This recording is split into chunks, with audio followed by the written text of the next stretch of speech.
Vamos que es lunes y hasta mañana hay que ponerle info. Por eso lo vamos a recibir a nuestro columnista en economía. Él es docente, es economista, investigador, Ernesto Matos, que nos trae novedades. Buen día, gracias por venir, Ernesto. No hay por qué. Acá, una mañana fría. Bueno, estábamos con un tema que llama un poco la atención, porque parece que se corre, digamos, de la agenda, pero también seguimos hablando de empleo, seguimos hablando de formalidad y de informalidad. ¿Qué pasa con las mujeres a cargo de la gestión de campos en nuestro país? Todo un tema, la verdad que es un tema que nosotros tratamos de investigar, el tema agropecuario en general, pero a veces como nos quedamos con los cultivos trigo, soja y maíz, que es lo que más o menos convencional, tal cual. cual. Claro, más o menos lo que decimos está de moda y donde hay más estadística.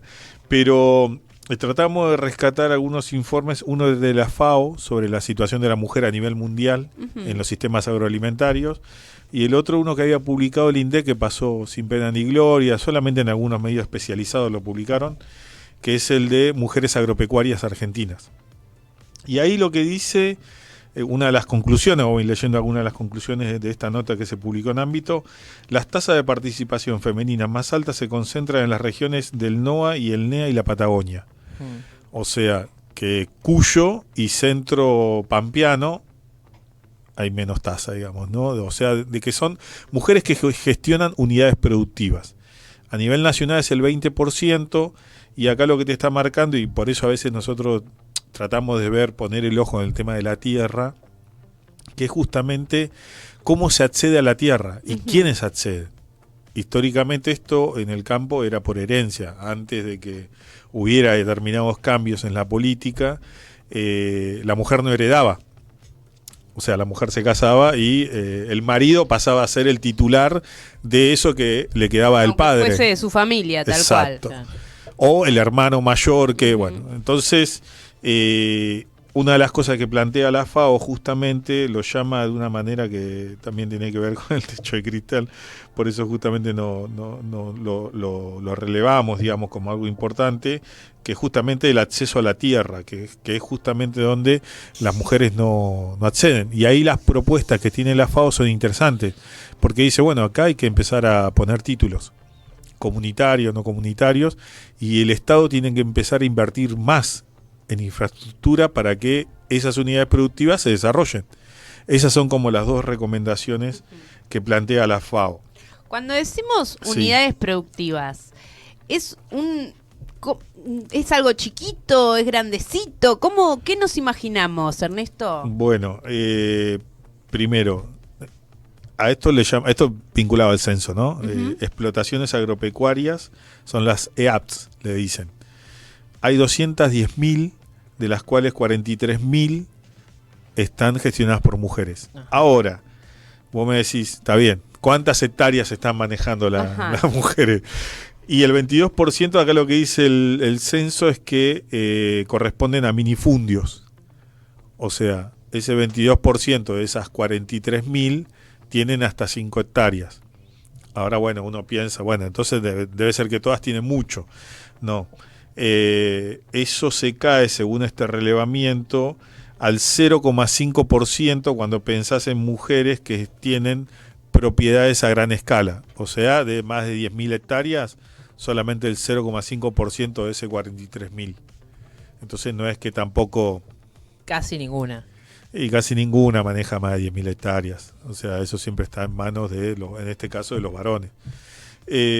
Entonces, vos ahí tenés concentrado NOA, NEA, donde tenés más cantidad de mujeres, pero se puede decir el 22% son de menos de 5 hectáreas. O sea que tenés un componente ahí en el medio interesante como para ver que, y eso tiene relación con otro de los resultados del censo, con el nivel educativo. Y ahí es donde el censo marca como que falta más formación técnica, que ese es otro de los temas también cuando uno piensa o diseña qué tipo de políticas hay que realizar. Bueno, hay que ir a buscar a esas mujeres, formarlas técnicamente, para que sigan desarrollando esa unidad productiva, porque otra de las conclusiones que saca este este informe del INDEC o del censo 2018, donde se saca este informe de mujeres agropecuarias, es que son impulsoras de la transición sustentable, que es justamente uno de los temas que nos atañe, digo, ahora en la actualidad, que es lo del medio ambiente. Lo que dice el censo, dice, gestionan el 19% de los campos dedicados a agricultura orgánica en todo el país. O sea, es un peso importante, digamos, ¿no? Tienen a su cargo el 18% de las explotaciones con prácticas agroecológicas y lideran el 15% de los establecimientos orientados a la agricultura biodinámica. O sea, vos tenés ahí un desarrollo que a veces no lo vemos, por eso es interesante ver no solamente a la gran escala, sino a la pequeña escala y en otras regiones. Porque ahí lo que vos te vas dando cuenta que no es que están metidas en el trigo, soja, maíz, sino que están en lo que nosotros comemos a diario, más a diario que el pan o el aceite de maíz, que la lechuga, el tomate, la papa, el ajo, las frutas, la caña de azúcar, o sea, una variedad de productos que nosotros no nos damos cuenta, pero que hacen a la mesa de los argentinos. Y eso es lo importante de este informe, como para tener una idea de que esas mujeres en esas condiciones están produciendo, acá le podríamos decir, el 80% de la mesa que consumimos todos los días, porque también están en ganadería. Entonces, ahí tenés todo el combo alimentario de nuestra Argentina con este censo de 2018. ¿Y por qué es una diferencia tan grande entre varones y mujeres? Y porque históricamente el sector agropecuario ha sido muy conservador en esa línea, por esto que decíamos, ¿no? De cómo se da la herencia. No nos olvidemos que también no hay un impuesto a la herencia. Entonces, las prácticas con respecto a cómo se heredan y se transmiten las cosas, y por eso hacemos hincapié en esto que dice el censo de la formación educativa. Si uno no entiende que tiene que ver un escribano, hacer la transferencia de dominio, digo, toda una serie de prácticas, uno dice, bueno, esto es mío porque me corresponde. No, y lamentablemente en el sistema capitalista lo que uno necesita es un papelito que avale que esta tierra es tuya. Por eso habla la FAO sobre títulos comunitarios. Porque también a veces uno de los puntos muy importantes del sector agropecuario, fuera de los productos maíz, soja y trigo, es el arraigo. Y eso te lo da los otros productos cultivos intensivos. Hortalizas, legumbres, frutas, que son justamente las que van generando ese arraigo en esa zona. Por eso preocupa, este fin de semana salió una noticia, por ejemplo, el arroz, que a nosotros nos parece algo... No importamos arroz, eso es algo que hay que tenerlo en cuenta, porque encima el arroz... Producimos nosotros, producimos nosotros y de buena calidad. Amo el arroz. Y aparte es muy nutritivo. De 900 productores que teníamos en estos años, hay 176 ahora en Entre Ríos. Y eso, más allá de las inundaciones... Pará, es un montón. De 900 pasamos a 176. Exacto. Pues justamente el fin de semana se estaban quejando de que el aumento del gasoil le comió mucho de la rentabilidad que ellos tenían estimada. Sumado a la inundación que les hace perder rendimiento por el arroz, se están complicando la ecuación. Entonces ya no se quieren dedicar a arriesgarse demasiado. Lo que pasa es que cambiar a otro cultivo también es costoso. Entonces se está perdiendo, digamos, ese tipo de prácticas que se transmiten como un tornero o un aprendiz. Bueno, lo mismo, hay que saber plantar un arroz. Digo, uno dice, bueno, el arroz, ¿no? ¿Y cómo se planta? Yo no tengo la medida. No. Me decís, uno apenas agarra un tomate. A dura pena lo cocinamos, Ernesto. Viste que uno tiene una maceta con un ají, ¿viste? Pero hasta se te puede pasar, o planta un tomate y hay que ver qué sale. Claro. Bueno, todo es práctica, o sea, no es tan sencillo. Entonces, lo que uno pierde ahí es forma de trabajo y arraigo, porque son cultivos que se hacen en pequeñas hectáreas. Entonces acá también, digamos, ¿no? En el agro, digamos, tenemos que empezar a visibilizar un poco esos otros cultivos que a veces no, y que son trascendentales para nosotros y, bueno, puntualizar en qué situación están atravesando. Pensaba con el tema específicamente de las mujeres, ¿no? Sí. ¿Qué tipo de tareas implica la gestión de tierras? Bueno, acá hay algo que justo lo hablaba con una compañera que es economista, Lucía Sirmi, que que labura que labura el tema de género. Tarea del cuidado, ¿no? Sí. Entonces yo le decía, che, pero mirá que acá, más allá del humano que está con vos viviendo en la unidad productiva, no sé, en el medio de la provincia de Buenos Aires, hay que cuidar al ternero y a la vaca, y hay que cuidar al chancho y a la gallina. Digo, todas esas tareas productivas que a veces uno parece que alguien las hace. Puede estar una familia, pero a veces, bueno, uno sale a hacer la cosecha, pero vos tenés animales. Entonces, animales que hay que comer a la mañana, tarde, noche. Es como cuidar a un perro, ¿vieron? Cuando uno dice, un perro tenés que sacarlo a pasear. Bueno, esto es lo mismo. Entonces, a veces no nos damos cuenta, y encima, ese tipo de productos animales sirven para autoconsumo. Y a veces sirve para intercambio. No es que es algo que no tiene peso en la unidad económica. Lo tiene porque a veces te zafa de no tener plata. Cambiamos huevo por, no sé, por ropa. O vieron que ahora también volvieron los trueques. Entonces, y sí, volvieron los trueques. Empezamos a ver que los trueques aparecen y bueno, ahí se intercambian cosas. Bueno, para una unidad productiva es muy relevante tener su gallina, su chancho, su ternero, digo, entonces su cabrita o digamos la oveja. Entonces me parece que ahí también pasan esto que llamamos como cuidados productivos. Definitivos. Que alguien lo tiene que hacer, que alguien lo contrata, porque también lo paga el veterinario, tiene que pagarle. Entonces hay toda una cadena productiva alrededor de esas unidades que a veces no cuantificamos demasiado. Y ahí me parece que es clave porque si vos te querés, yo te digo, lo que hablábamos la última vez que vine, si vos te querés ir al medio de la puna porque te encanta ir a Iruya, no te vas a hacer 1000 kilómetros, te vas a vivir a 100 kilómetros y cada tanto vas, pero ¿qué te necesito garantizar? Una universidad, salud, caminos, servicio de internet, un trabajo. Y sí. Definitivo, sí. No, pero pensaba, obviamente entiendo que las tareas de cuidado que son transversales a todas las actividades, aún en el campo las mujeres son las que siguen haciéndose cargo de esto. Pero quizás hay un estereotipo de la mujer del campo que acompaña y no que toma una decisión. ¿Esto es real? ¿No es real? ¿La mujer tiene cierta autoridad? Al menos este grupo reducido que figura en las estadísticas. ¿Hay una autoridad como mujer ahí o siempre sigue relegada a la que acompaña, a la que está detrás del gran hombre, ¿no? Lo que pasa es que hay ejemplos que te van demostrando lo contrario. Cuando fue lo de las... Porque, a ver, uno piensa en los libros de historia, lo que te van contando, es como que el varón se cae mucho ante no poder realizar lo que tiene que realizar, que es levantar la cosecha, ¿no? Sí. Y uno recuerda lo de las ligas de las mujeres agrarias en el 2001, que fueron las que pararon los remates, digamos, ¿no? Y así hay ese tipo de ejemplos. Lo que pasa es que se organizan, son más organizadas en el campo.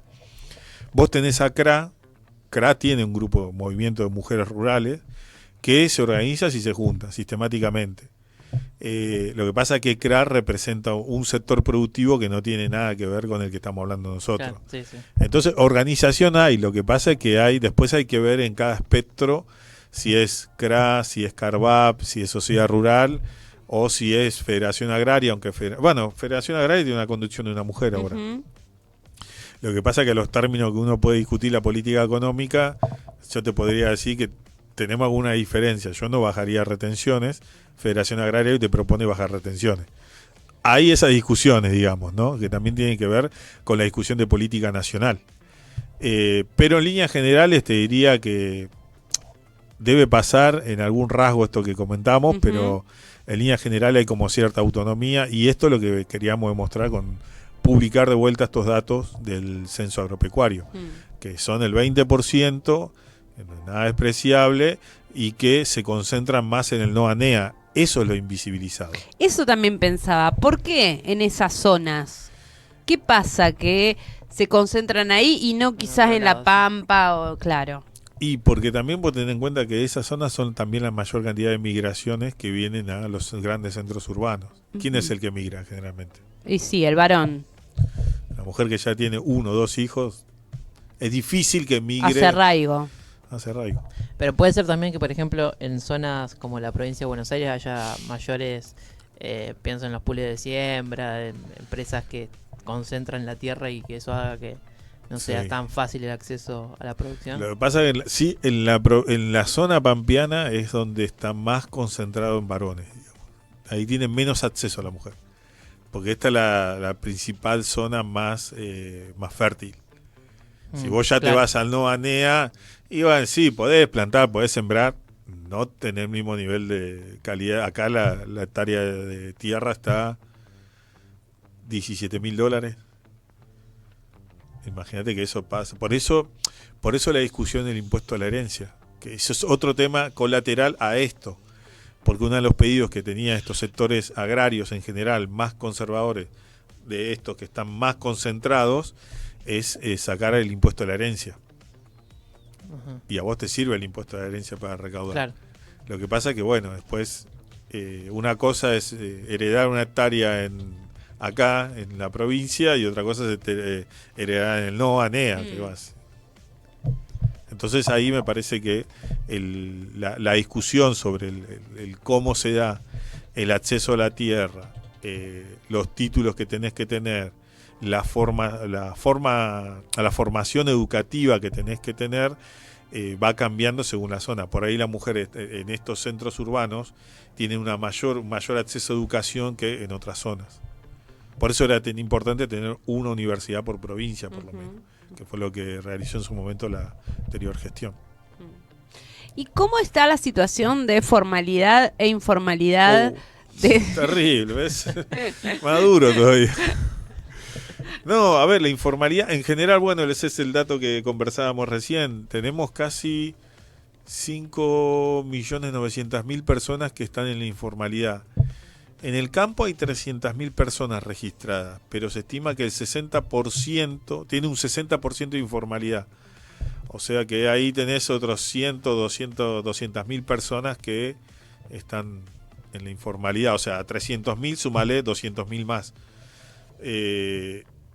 Es equivalente a lo que tiene el sector de mujeres de trabajo de casa de familia. Ujú. Entonces, los dos sectores que más informalidad tienen son estos dos, el agro y el de amas de casa. Que es paradójico, pero si vos vas, cuando sacábamos el dato de informalidad de estos 5.900.000 personas, cuando vos querés ver la informalidad en el agropecuario, te aparece actividades primarias. Y te pone un asterisco donde te mete minería, agro, te mete de todo, pero no te lo desagrega tanto. Ese es uno de los reclamos que le tenemos que hacer al INDEC, que lo debería hacer por sector y no tan agregado. Porque ahí no estamos viendo, por ejemplo, el de trabajadora de casa particular. Entonces, porque esos son los números más altos. Ujú. Entonces tendrías que pensar que esos 5.900.000 y tenés un 20% que son estos dos sectores nada más. Así que ahí tenés el resultado de Y esta son los política. sectores de mayor informalidad. Son los de mayor informalidad que estarían aportando a este empleo informal. Claro. Porque el dato es empleo informal, o sea, está trabajando pero informalmente. No está realizando alguno de los aportes, pero está trabajando. El tema es, bueno, y no tenés antigüedad, esa persona no tiene aguinaldo, no tiene obra social por ahí, o se lo paga, generalmente también a veces lo que se estila, digo. Sí, aportes, nada, ¿no? Y a veces te paga el empleador, te paga el monotributo, te es un accidente y te paga, bueno, si es generoso, te paga el hospital. Bueno, eso ya ahí, viste, es la buena de Dios también. A veces te puede pasar como no. Claro, Sí. sí. Así que bueno, estamos en Argentina. Pensá, para que se den una idea, son casi 6 millones de personas. Es el equivalente a la total de personas registradas que cobran un aguinaldo, tienen vacaciones y Tremendo. Sí, sí. la misma población. El Pará, 50%, 6 digamos, millones de de la población personas activa. de todo el país, Están en empleo. general, Y sí, a claro, nivel 6 nacional. millones, chicos, es nada. 6 millones informal más 6 millones Claro. registrados. El 50% de la población activa está en informalidad. Exacto. Por eso por eso está como esta cosa que tienen, a veces uno escucha, digamos, ¿no? Ah, bueno, pero no importa, me cambio de trabajo, voy acá para allá, que creen que es así nomás. Pero, ¿qué vas a cambiar que de mozo a lavacopa? Digo.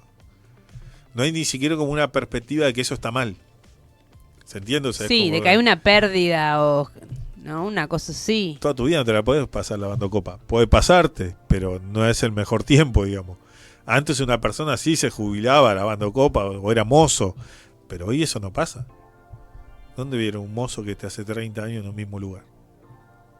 Sí, que se pueda No jubilar. es impresionante. ¿A qué le prestamos atención para cambiar esa informalidad? Y mira, generalmente tiene que ver con la gestión. Bueno, ahora que vemos que tenemos nuevo jefe de gabinete, yo no lo veo. Hay que decir un dato de Santilli que hay que recordarlo, que se gastó $1.600.000 en un viaje, creo que a Qatar. Ujú. Sí, ya hay unos datos girando sobre eso, sí, sí. Bueno, fíjate, si ahí hay informalidad, nadie le reclamó nada al jefe de gabinete, te imaginas que nadie va a ir a tocar la puerta de una empresa a decir, usted tiene trabajadores informales, regularícelo. Ah, bueno, igual el gobierno había lanzado una ley para eso, que no está teniendo éxito, que es justamente este dato. Este dato viene creciendo desde que asumió Milei, y viene creciendo en 600.000 personas. O sea, desde que asumió Milei hasta ahora, primer cuatrimestre de 2024 hasta el primer cuatrimestre de 2026, 600.000 personas están con empleo informal. Que seguro tuvieron que hacer. Esta siempre es típica. Como pasó con Macri. Renuncio y el jefe me pone monotributo. Claro. Los trabajadores monotributistas también aumentaron. Claro. Sí, sí, sí. Porque es empleo informal. O sea, vos estás trabajando, pero no estás haciendo alguno de los aportes. ¿Se entiende? O sea, no hay una relación de dependencia como la conocemos.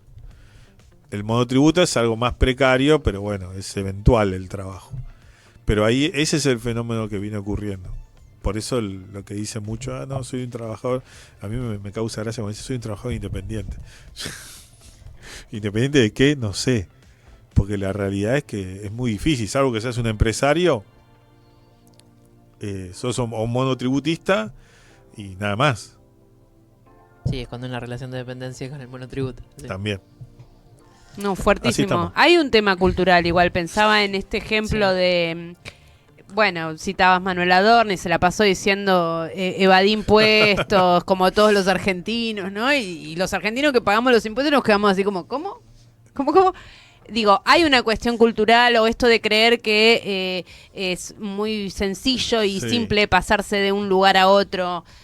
Bueno, supongo que entre todos tendremos que lograr que el contexto cambie. Sí, mirá, ¿sabes que yo quería que hagamos un ejercicio? Yo ayer lo leí, porque yo veo que a veces siempre pasa esto.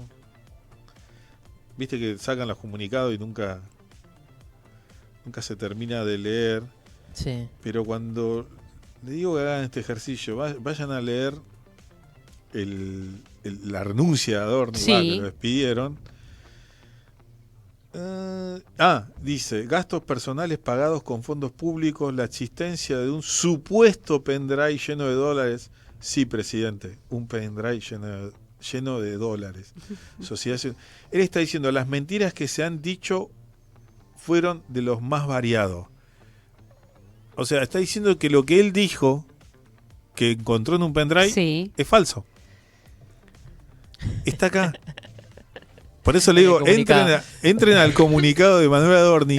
Y él ahora está diciendo que ese pendrive no existió. Al final no. Un sincericidio. Bueno, Bueno, sí. es difícil. Qué contexto que nos toca, ¿eh? Gracias, Ernesto. No hay por qué. Ernesto Matos, economista, docente, columnista, también nos ayuda a mirar desde la óptica de la economía lo que está pasando.